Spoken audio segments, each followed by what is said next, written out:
Should you pay off debt first or start saving for your future? If you're torn between killing your credit cards and finally building up savings, you're not alone.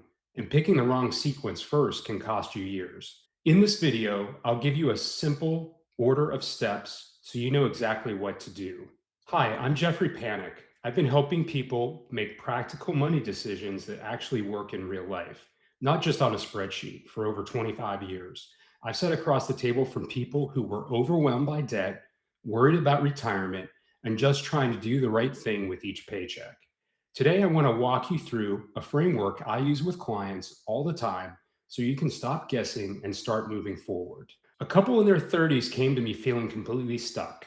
They had credit card debt, some student loans, and a 401k they were barely contributing to. Every month, they would argue. One wanted to throw every extra dollar at debt, the other wanted to finally start saving for the future.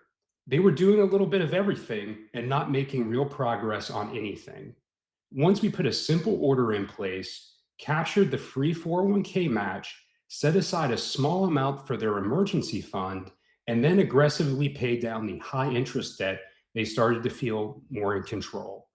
Within a year, their credit cards were gone. They had a bigger emergency fund. And for the first time, they felt like they were actually building a future instead of constantly reacting.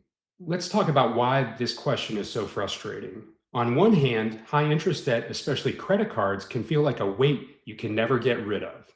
On the other hand, every year you delay saving, you lose valuable time for compound growth.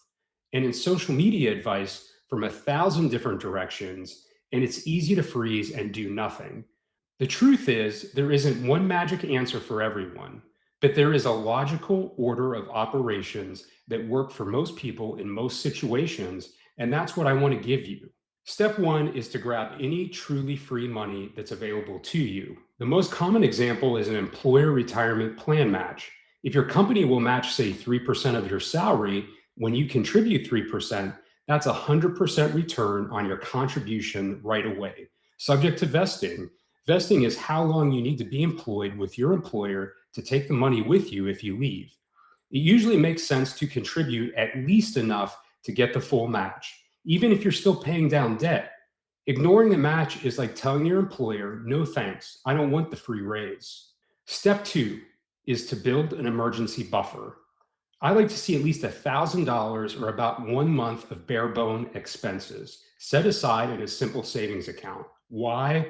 Because if you put every extra dollar towards debt with no cash cushion, the first time a tire blows or the water heater dies, the expense goes right back on the credit card. You end up in a debt treadmill. A small emergency fund breaks that cycle. It's not your forever number, it's just enough to keep you from sliding backward every time life happens. After you've got the starter emergency fund and you're capturing any employer match, step three is to aggressively tackle your high interest debt.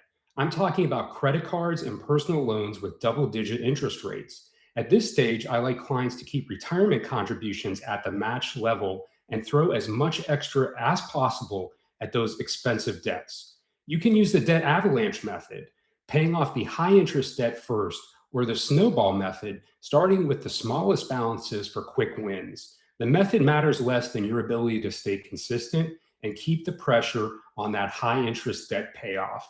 Once the high interest debt is gone, the game changes. Now you can redirect all of the freed up cash flow into building a larger emergency fund, typically 3 to 6 months of expenses, and boosting your retirement and other savings goals. This is where you increase 401k or IRA contributions, maybe start saving for a home down payment or college funding, and really let compound growth work for you.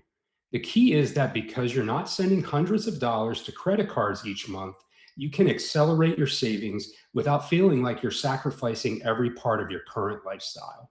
So, what should you do right now with your next paycheck? Here's the quick checklist. If you do have that starter fund, but you're not getting your full employer match, adjust your retirement contribution to capture it. If you have no cash cushion, start building that small emergency fund. If you have the emergency fund and you're getting the match, focus extra dollars on your high interest debt. Follow those three questions and you'll know where your next dollar should go. If this is exactly the dilemma you've been wrestling with, You don't have to figure it out alone. If any of this sounds familiar, do one thing for me.